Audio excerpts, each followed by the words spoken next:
Hello, my name is Brehon and I would like to welcome you back to the channel, where not only do we talk about great stocks, but we also talk about great books. And today, family, I bring you a gem of a book, The Cash Flow Quadrant by Robert Kiyosaki. Now, Robert Kiyosaki is the author of the best-selling book, Rich Dad, Poor Dad.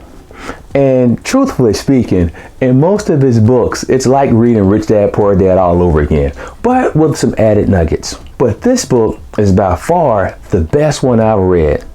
Now, Robert breaks down our source of income in 4 categories: the E, the S, the B, and the I. Now, let's start with the E, the employee. The employee is that person who simply exchanges his labor for money. Now, the amount of money you earn will be based on 3 things: the amount of time or labor you put in, the level of skill you have, or the amount of education you have. Now, the man who stacks groceries at Walmart is an unskilled laborer, so he probably makes $12 an hour. The electrician who has a skill, who's considered a skilled laborer, probably makes $30 an hour. And the manager of the Walmart, who has advanced college degrees, on average is making $100,000 per year. So different levels of skill and expertise equals or equates to different levels of pay. All right, now, the employee, he gets 4 weeks of vacation, he gets the health benefits, and he gets the paid holidays off. This is what most people call the American dream. You get a good job, you buy a nice house, and a few nice cars. Now, let's take a look at the S, the self-employed.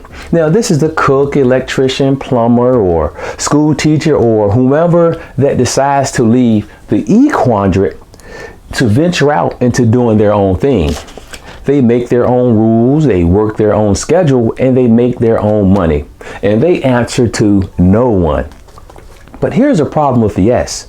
When you're not working, you're not getting paid. You're not earning money. Now, let me share a story with you that's in his book. This is the story of Bill and Ed. Bill and Ed were awarded contracts to deliver water to a neighboring community. Now, every morning, Ed would go down to the stream, gather buckets of water, and return to the community to sell the water for a profit. It was a good, profitable business, but the days were long. Bill, he left for a few months, and this gave Ed the opportunity to make all the money he wanted. Financially, life was good for Ed. Ed worked Monday through Friday, never worked on weekends, even if the people needed water. He was in total control. And then one day, out of the blue, Bill returned. Bill returned with a construction company. Now, when Bill was away, he was developing a business plan. He found investors, the guys from this quadrant right here.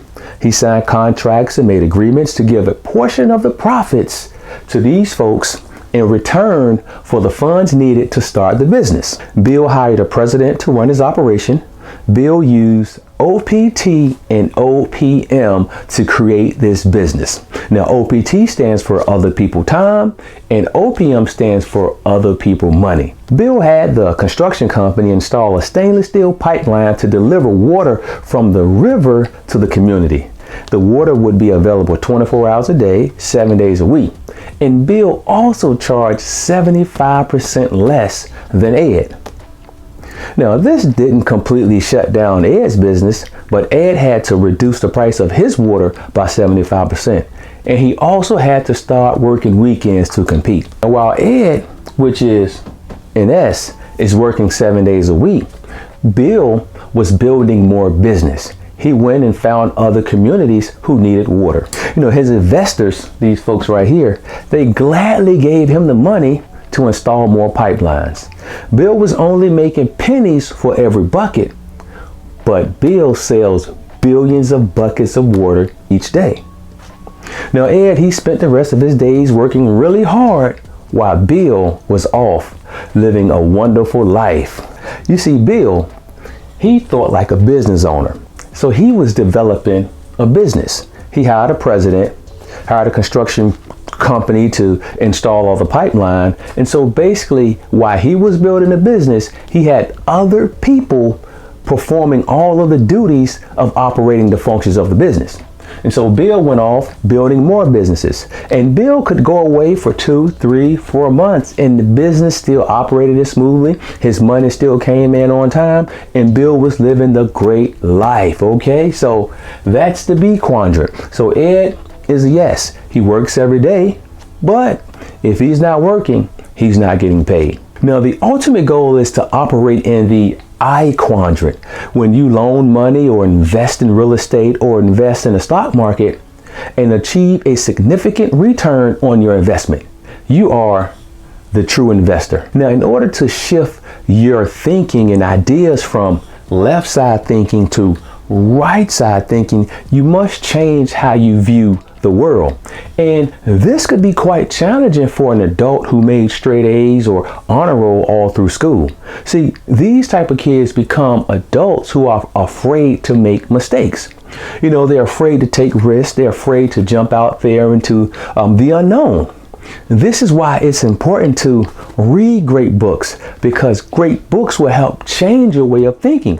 When it comes to the type of life that you're willing to live, any quadrant that brings you happiness and any quadrant that brings you peace is the quadrant you should be in.